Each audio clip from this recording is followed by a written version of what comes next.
Hello and welcome to this segment of fly tying with trailtheoutdoors.com. In this segment we're going to be tying a black woolly bugger. We're going to start out with a number 6 1X long nymph hook. It's a 1X heavy wire. Numerous companies make this hook. Today I'm using the 6X because it's a little bit bigger, easier to work with, and easier to show you how to tie this fly. Woolly buggers tend to be sizes anywhere from, I've seen them from size 4 all the way down to size 12. Really depends how big of a fish you're going for, or what you're fishing for in particular. But this one today we're going to be tying is on the number 6. We're going to start off with some 6/0 unithread black thread. We're going to start off wrapping our shaft with a little bit of thread to get it going. Wrap forward, wrap back, get a couple wraps around that excess, trim it off. Wrap back towards the bend in the hook a little bit. On the woolly bugger, I like to stop right at the beginning of the bend. Do 2 or 3 wraps back. First thing we're going to do is make a tail. I got some black marabou feather. Typically you want that feather to have a little bit of a poof in the back here. Go about a shaft length back from there. So what I like to do is trim that feather so we got a nice uniform little piece here. Actually, I could trim that a little more. You don't want to have too much of the excess running up the shaft of your hook. Place that right on top of the shaft. Get a few wraps around it. Wrap back on it a little bit. You don't want to go too far down that back shaft, otherwise your tail's going to kind of angle down, and you want it more along the lines of in line with that shaft of your hook. Wrap that up real nice. Don't worry about that excess sticking off. That'll all get covered up on the next couple of steps here. Now on this particular woolly bugger, the main body of it is going to be a black chenille. I like to cut a piece that's about 3 times the length of the shaft of the hook. So we're going to take that, tie a little piece in where we stopped. Now this I like to have closer to the underbody of that shaft. Give it 3 or 4 wraps. Just leave it hanging off to the side here. On this particular woolly bugger, we're going to do a copper wrap. This is a medium copper wire. Several companies make this. I forget the brand that I'm using right now. Brand doesn't really matter when it comes to thread or wire. It does, but it doesn't. You just want something that's durable, that's going to hold together and not fall apart. Do 3 or 4 wraps, and you'll notice I tied that in on the back side of the shaft. 3 or 4 wraps to hold it in place for now. And then the third thing we're going to tie in is a black piece of saddle hackle. Typically the way this comes, you'll notice that all the feathers are pointing up towards the tip. What I like to do is pinch the front part, take and run my fingers down it, and you'll see it'll pull them feathers out away from the center part of that feather. We're going to take that part that we pinched up and put 3 or 4 wraps around that as well. to hold it in place. Now we got our three main body components in place. So the next step is to take your thread, wrap it up towards the eye of the hook. You're going to want to stop a little before that eye. My good rule of thumb is I always stop the width of halfway down my scissors. Once you tie more flies, you're going to get pretty used to, knowing where to stop and start and whatnot. But a good rule of thumb is, the width of your scissors. You don't want to wrap it too far up, otherwise you're going to run out of room to tie off all your materials. So the first step of this is taking your chenille and actually wrapping it around shaft of your hook. You're going to want to keep these wraps nice and tight together, because when we wrap that saddle in the copper wire, you're going to want to run that in between your wraps of chenille. You want a pretty tight, thick body.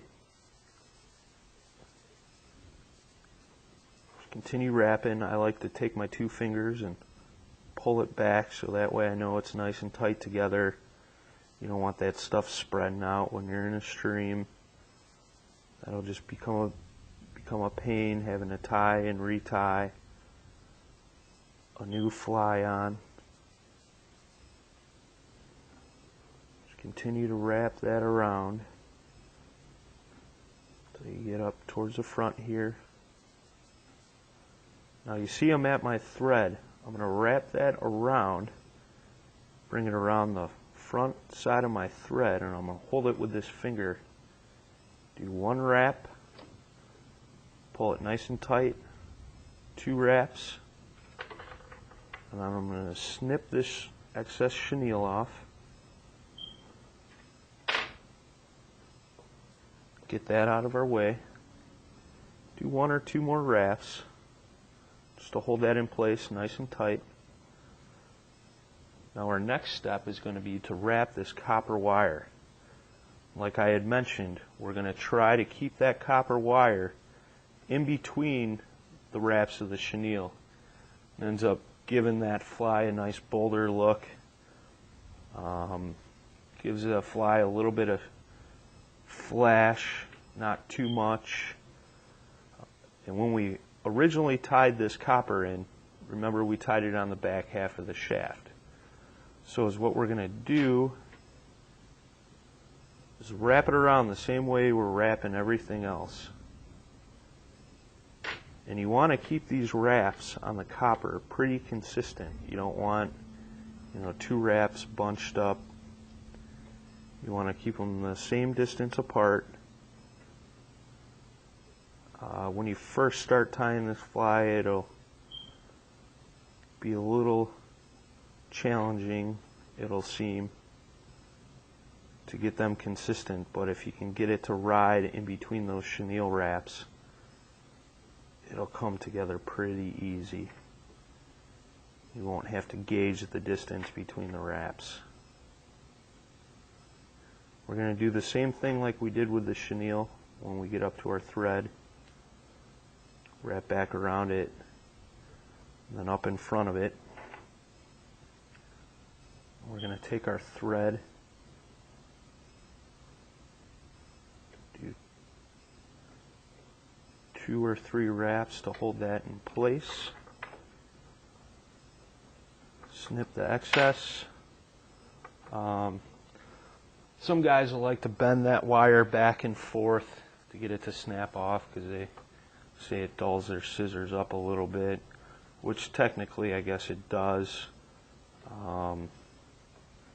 I haven't had a problem with it yet. Over time I'm sure it will do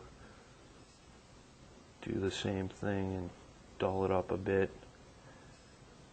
Our next step is taking this saddle hackle, wrapping that in the same way. What I like to do to keep my thread out of the way So you'll notice I keep pulling slack out and then I'll set it off to the side.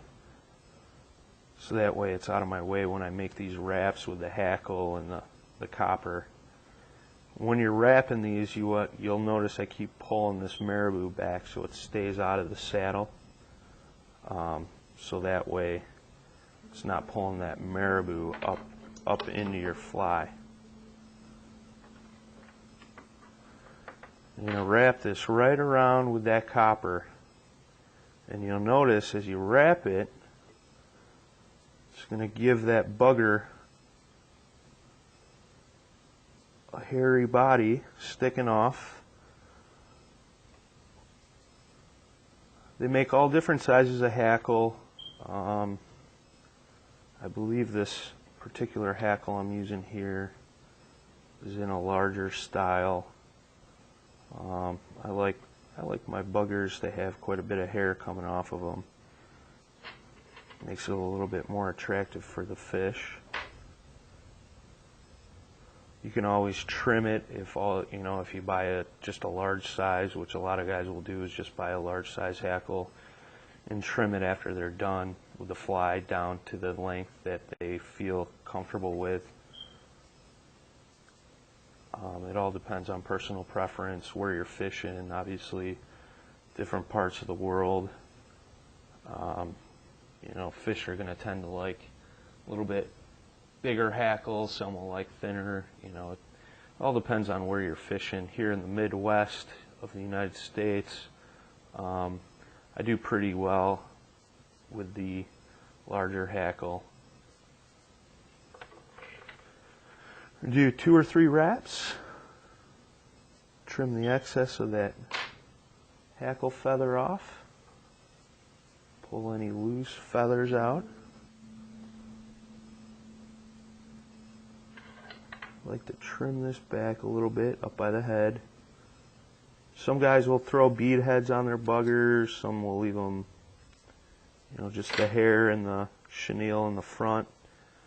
It all depends on different applications on what you're doing. I fish both. I've had a fair amount of success with both. Like I said, it all depends on what the fish feel like eating that day. We all know how that goes. Do a couple wraps before we finish this off with our whip finish. I always do 4 or 5 single whips. Like I've mentioned before in a previous episode, it all depends on personal preference and what you feel comfortable with. The biggest thing is keeping that saddle hackle out of the way when you're doing your whip. You don't want those fibers of the feather to get caught up in that knot. Then it ties a bunch of hair up towards the front. So you kind of want to pull it back as you're pulling your knot tight in. I know my fingers are kind of getting in the way there a bit.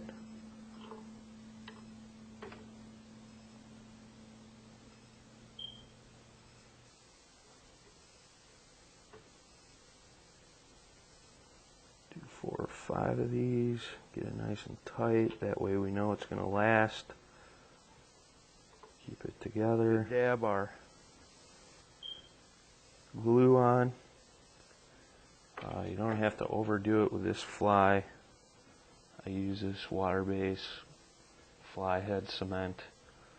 A couple different companies make it. Ranges anywhere from $3 to $6 a bottle. We got our woolly bugger. It's good all-around fly for trout. Caught a few bass, largemouth and smallmouth on this fly. There you have it. Thanks for tuning in with us on this episode of Fly Tying with TrailTheOutdoors.com, and look forward for more episodes to come.